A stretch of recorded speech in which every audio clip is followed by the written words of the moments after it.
Assalamu alaikum, my dear students. Hope all of you are well. Today I would like to start with a new unit that is on tours and travels, and we will learn lesson 1, traveling to a village in Bangladesh. And we will see a Bangladeshi village and the villagers through the eyes of an English professor from England.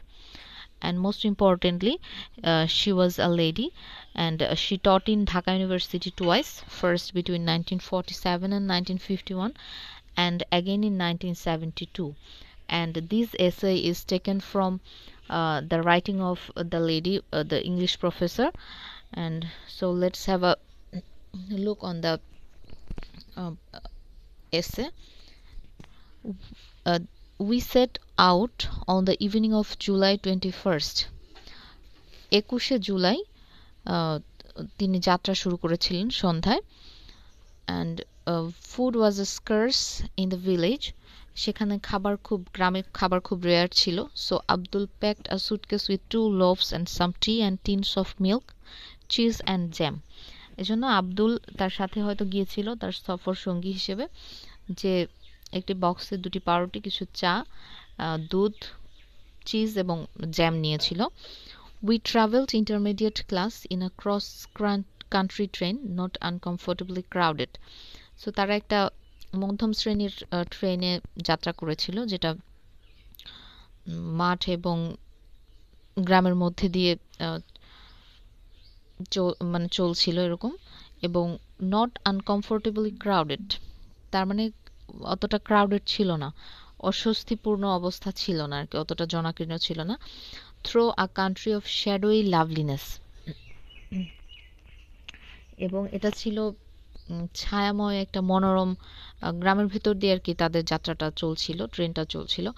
It was a moonlit night of broken soft clouds, এবং সেটা moonlit night ছিল, পূর্ণিমা রাত ছিল, এবং সেখানে কিছু ভাঙা ভাঙা মানে খণ্ড খণ্ড মেঘ ছিল আর কি। হ্যাঁ, the land was mostly under water, এবং যেই জায়গা মানে তোমার কি বলে এটাকে, মানে যে ল্যান্ডগুলো ছিল, মানে ভূমিগুলো, সেগুলো বেশিরভাগই ছিল পানির নিচে, জলামগ্ন ছিল। With paddy and coco palms growing from it, এবং সেখানে হচ্ছে ধান এবং নারকেল গাছ ছিল সেই জলামগ্ন পানিগুলোতে। And few raised cart tracks and groups of cottage islanded among clumps of bushes, এবং কিছু উঁচু নিচু এবড়ো থেবড়ো রাস্তা ছিল, এবং গ্রুপস অফ কটেজ, গুচ্ছ গুচ্ছ কুটির, মানে গ্রামের যে ঘরগুলো যেরকম হয়। আইল্যান্ডেড অ্যামং ক্লাম্পস অফ বুশেস, মানে চারপাশে ঝোপঝাড়, তার মধ্যে দ্বীপের মতো উঁচু জায়গা যেখানে এই ঘরগুলো ছিল। অল রিফ্লেক্টেড অ্যামং শ্যাডোস, এবং সেগুলো ছায়ার মধ্যে সবকিছু প্রতিফলিত হচ্ছিল। Here and there was the red glow of a cooking fire or the lantern of a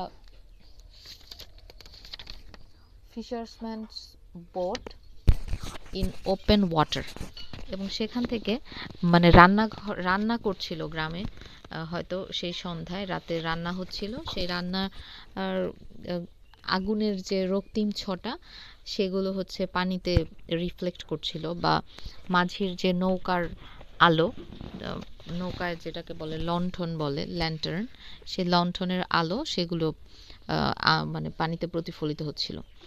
At dawn, we reached Shunaimori, a small canal-side station among white fields. From there, we had 8 more miles by country boat, some of it along the canal, some of it across the flooded paddy fields. তারা হচ্ছে ভোরবেলা গিয়ে পৌঁছালো সোনাইমুড়ি স্টেশনে, যেখানে আশেপাশে ছোট ছোট খালের মানে পাশে অবস্থিত, যেখানে যেটা, এবং আশেপাশে বড় বড় মাঠ আছে, যেখান থেকে তাকে নৌকায় করে আরও 8 মাইল ভেতরে যেতে হবে। হ্যাঁ, যেখানে তাকে কিছু খাল পার হয়ে যেতে হবে, বা কিছু ধান ক্ষেতের মধ্যে দিয়ে, বন্যা প্লাবিত ধান ক্ষেতের মধ্যে দিয়ে তাকে জার্নিটা করে যেতে হবে, সে আসলে যেখানে যেতে চাচ্ছে। I was looking forward to that tranquil water journey in the early morning, and tranquil it must have been, for I fell instantly asleep and knew no more till we reached the landing ghat at Khurshed's house in a blaze of sunlight. Tranquil মানে আমরা জানি যে শান্ত, প্রশান্ত, কাম, খুব quite, হ্যাঁ, এরকম একটা serenity এরকম বোঝায়।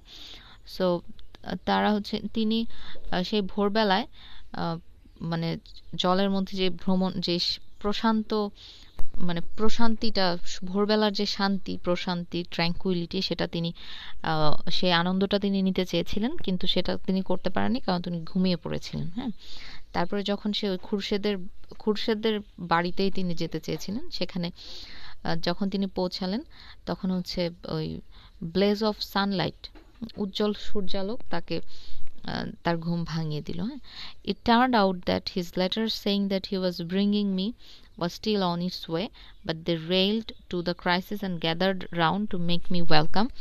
Though as none of them spoke any English, they could only stare and laugh and offer me coconut juice. So তিনি যখন সেখানে পৌঁছালেন, হ্যাঁ, সেখানে অনেক মানুষের জমায়েত হয়েছিল। হ্যাঁ, এটা কিন্তু অনেক আগের ঘটনা, একেবারেই হয়তো 1957 সালের বা 1972 সালে তিনি দুইবার এখানে এসেছিলেন। সো যে কোনো একটা সময়কার ঘটনা, সো অনেক আগের সময়। সেখানে কেউ ইংরেজ সেখানে যাবে, এটা আসলে মানুষ তাকে সেলিব্রিটির মতোই মনে করেছিল, সবাই এসেছিল তাকে দেখার জন্যে। যদিও কেউ, তারা ইংরেজিতে কথা বলতে পারতো না, কিন্তু তারা সবাই তার দিকে খুব অবাক দৃষ্টিতে তাকিয়েছিল। স্টেয়ার হচ্ছে এক দৃষ্টিতে, অবাক দৃষ্টিতে তাকিয়ে থাকা। হ্যাঁ, অ্যান্ড লাভ, এবং হেসেছিল, এবং তাকে হচ্ছে নারিকেলের পানি খেতে দিয়েছিল, হ্যাঁ, কোকোনাট জুস খেতে দিয়েছিল। আচ্ছা, Khurshed set me up a camp, a wooden bed, chair and table in a thatched bamboo outhouse. Khurshed আমাকে একটি তাঁবুতে থাকার ব্যবস্থা করে দিল, খড়ের চালাযুক্ত বাঁশের বাইরের ঘরে একটি কাঠের বিছানা, চেয়ার এবং টেবিল। হ্যাঁ, it was a lovely spot among bamboo and cocoa palms, facing a tank where fireflies wove intricate dances at night. তার যে এটি ছিল বাঁশ ও নারকেল গাছের মধ্যে একটি মনোরম জায়গা, যার সামনে ছিল একটু পুকুর, এবং যেখানে জোনাকি পোকারা রাতের বেলা বলছে যে নৃত্য করত। হ্যাঁ, রহস্যজনক, ইন্ট্রিকেট ড্যান্সেস অ্যাট নাইট, জটিল এবং রহস্যময় নৃত্য করত। He put his own bed beside it for protection, এবং তার নিজের বিছানাটাও সে তার পাশে করেছিল ওই প্রফেসরের মানে প্রোটেকশনের জন্য।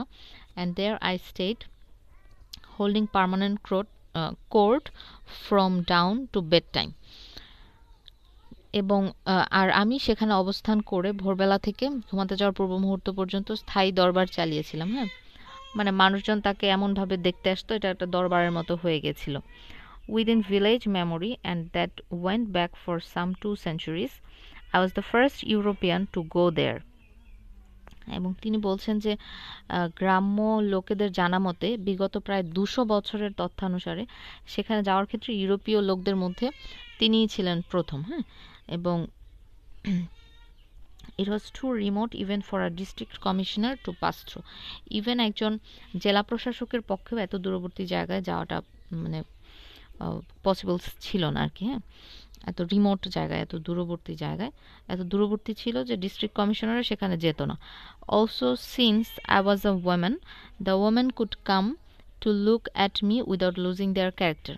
সে বলছে আমি যেহেতু ওয়ামেন ছিলাম, এজন্য মহিলারাও সেখানে আসতে পারতো। হ্যাঁ, টু লুক অ্যাট মি, তাকে দেখতে পারতো, তাতে করে তাদের চরিত্রের কোনো হানি হতো না। হ্যাঁ, খুব মজার বিষয় এটা। সো যদি পুরুষ থাকতো তাহলে মহিলারা দেখতে আসতো না, যেহেতু সে একজন লেডি ছিলেন, সো লেডিজরা সেখানে যেতে পেরেছেন তাকে দেখার জন্য। People kept coming and coming, মানুষ আসতেই থাকলো। Only the rains and the fact that few of them were rich enough to have boats prevented them from coming from 10 miles around. এবং তাদের চারপাশের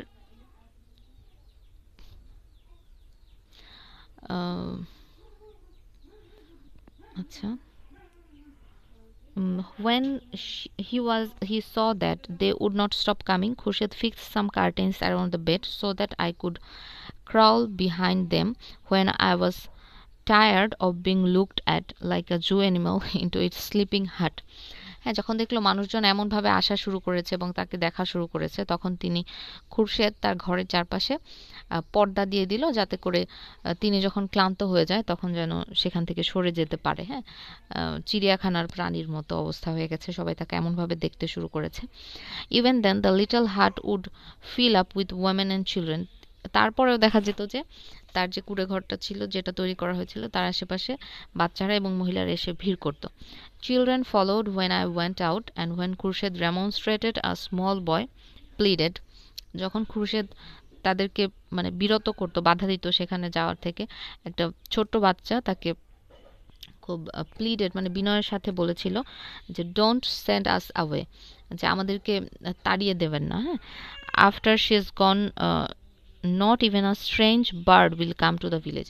বুঝতে, যখন এই ভদ্রমহিলা চলে যাবে, তিনি চলে যাওয়ার পরে একটা অপরিচিত পাখিও এই গ্রামে আসবে না। হ্যাঁ, I stood up to the celebrity for the 2 days we had planned but it was enough. হ্যাঁ, তো তাদের পূর্ব পরিকল্পনা অনুযায়ী আমি 2 দিনের জন্য সেলিব্রিটি হয়ে গেছিলাম, হ্যাঁ, এবং এটাই ছিল যথেষ্ট। এটা দ্য লেডি প্রফেসর, তিনি তার নিজের ভাষাতেই লেখা এটা। হ্যাঁ, উনি একদম সরাসরি লিখেছেন।